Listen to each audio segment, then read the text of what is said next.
गोलगप्पे खाना सबको बहुत पसंद होते हैं। तो आज मैं आपके लिए बहुत ही खस्ता और बहुत ही मज़ेदार गोलगप्पे की रेसिपी लेकर आई हूँ। इन गोलगप्पों को बनाकर आप अगर 2 दिन के लिए भी रख देंगे तो ये सॉफ्ट नहीं होंगे। छोटी छोटी टिप्स और ट्रिक्स के साथ हम ये मज़ेदार से गोलगप्पे बना के तैयार करेंगे। तो चलिए इसकी रेसिपी को देख लेते हैं। गोलगप्पे बनाने के लिए सबसे पहले हम इसका एक आटा गूंद लेते हैं। तो मैंने यहाँ पर 1 कप सूजी ले ली है। गोलगप्पे की ऑथेंटिक रेसिपी सूजी से ही बन के तैयार होती है। 2 टेबल स्पून हमने इसमें मैदा ऐड कर दिया है और 1/4 टीस्पून हम इसमें नमक ऐड कर देते हैं। थोड़ा थोड़ा पानी ऐड करके हम इसका एक सॉफ्ट सा आटा गूंद लेते हैं। तो आपने आटा थोड़ा सॉफ्ट ही गूंदना है, क्योंकि जब हम आटे को रखेंगे तो सूजी थोड़ा फूलती है, तो उसकी वजह से आटा थोड़ा हार्ड हो जाएगा। तो आप अभी इस तरह से थोड़ा सॉफ्ट आटा गूंदिएगा। तो देखिए इस तरह से थोड़ा थोड़ा पानी ऐड करके मैंने इसका एक आटा गूंद कर रख लिया है। तो आप देख सकते हैं पूरियों का जो आटा है वो कितना ज़्यादा सॉफ्ट है, लेकिन अभी थोड़ी देर में आप देखिएगा ये काफ़ी हार्ड हो जाएगा।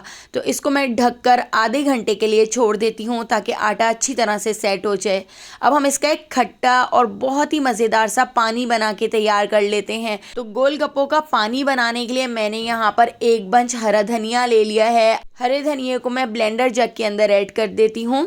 इसके साथ ही आधा बंच हम इसके अंदर पुदीना ऐड कर देते हैं और यहाँ पर 7 से 8 कलियाँ लहसुन की ले ली हैं, तो लहसुन भी हम इसके अंदर ऐड कर देते हैं। 2 हरी मिर्चें ऐड कर दी हैं। यहाँ पर मैंने हींग ले ली है। हींग डाइजेशन के लिए बहुत अच्छी होती है, तो ½ टीस्पून हींग ऐड कर दी है। आपके पास हींग ना हो तो इसकी जगह आप थोड़ी सी अजवाइन ऐड कर लीजिएगा। इसके साथ ही मैंने यहाँ पर इमली का पल्प ले लिया है। आप देख सकते हैं काफ़ी थिक मैंने यहाँ पर इमली का पल्प लिया है। तो आधा कप आपने यहाँ पर इमली का पल्प इसके अंदर ऐड करना है। चमचे से नाप कर बताऊँ तो तकरीबन 7 से 8 टेबल स्पून मैंने इसके अंदर इमली का पल्प ऐड किया था। जिस तरह आप बाज़ार में गोलगप्पों का पानी लेते हैं जो बहुत ही तीखा, चटपटा और मज़ेदार सा होता है, लेकिन बहुत ही गंदगी से बन के तैयार होता है, लेकिन हम इसको साफ़ सुथरे तरीके से घर में उससे भी ज़्यादा मज़ेदार बना के तैयार करेंगे। तो 1 गिलास पानी ऐड करके मैंने इसको इस तरह से ब्लेंडर जग में पीस लिया है।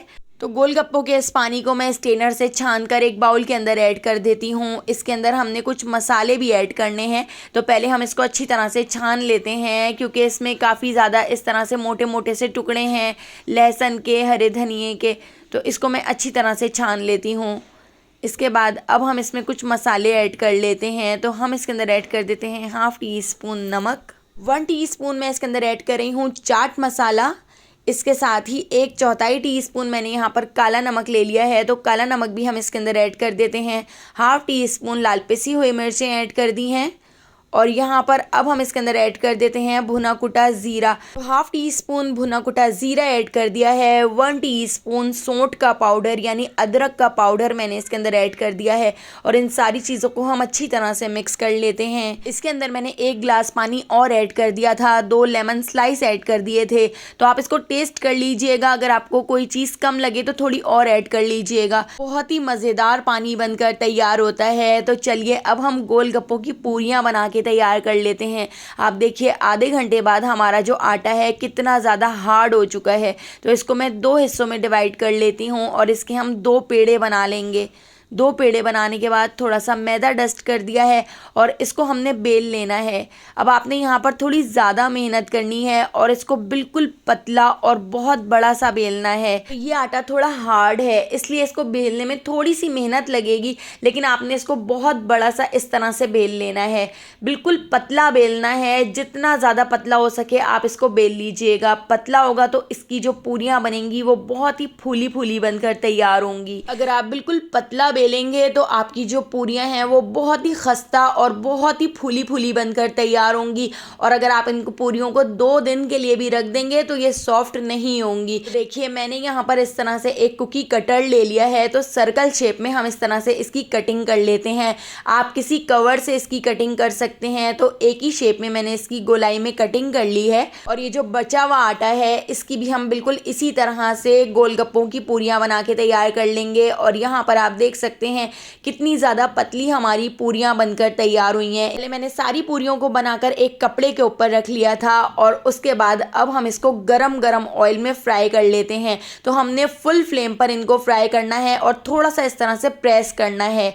जब आप प्रेस करेंगे तो ये फूलकर खुद ही ऊपर आ जाएंगी और यहाँ पर आपने इनको थोड़ा ज़्यादा फ्राई करना है, इनको गोल्डन होने तक फ्राई करना है। इस तरह से आपकी जो पूरियाँ हैं वो बहुत देर तक खस्ता रहेंगी, बिल्कुल भी सॉफ्ट नहीं होंगी। तो थोड़ा सा ज़्यादा फ्राई कीजिएगा। देखिए कितनी ज़्यादा खस्ता हमारी पूरियाँ बनकर तैयार हुई हैं। तो यहाँ पे हमारी सारी तैयारी हो चुकी है। थोड़े से आटे से देखिए हमारी 50 पूरियाँ बनकर तैयार हुई हैं। आप देखिए कितनी ज़्यादा खस्ता पूरियाँ बनकर तैयार हुई हैं। यहाँ पर हमारा खट्टा और बहुत ही मज़ेदार सा पानी भी तैयार है। तो पूरियों के अंदर हमने छोले ऐड कर दिए हैं, सेव ऐड कर दी है, प्याज ऐड कर दी है, इमली की खट्टी मीठी चटनी ऐड कर दी है। इसको देखकर तो अभी भी मेरे मुंह में पानी आ रहा है और बहुत ही मज़ेदार से हमारे यहाँ पर गोलगप्पे बनकर तैयार हो चुके हैं। तो अगर आपको इन मज़ेदार सी गोलगप्पों की रेसिपी पसंद आई हो तो लाइक, शेयर और सब्सक्राइब कर दीजिएगा। और अगर आप मुझे फेसबुक या टिकटॉक पर देख रहे हैं तो मेरे चैनल को फॉलो ज़रूर कर लीजिएगा। आने वाली वीडियो तक मुझे दीजिए इजाज़त। अल्लाह हाफ़िज़।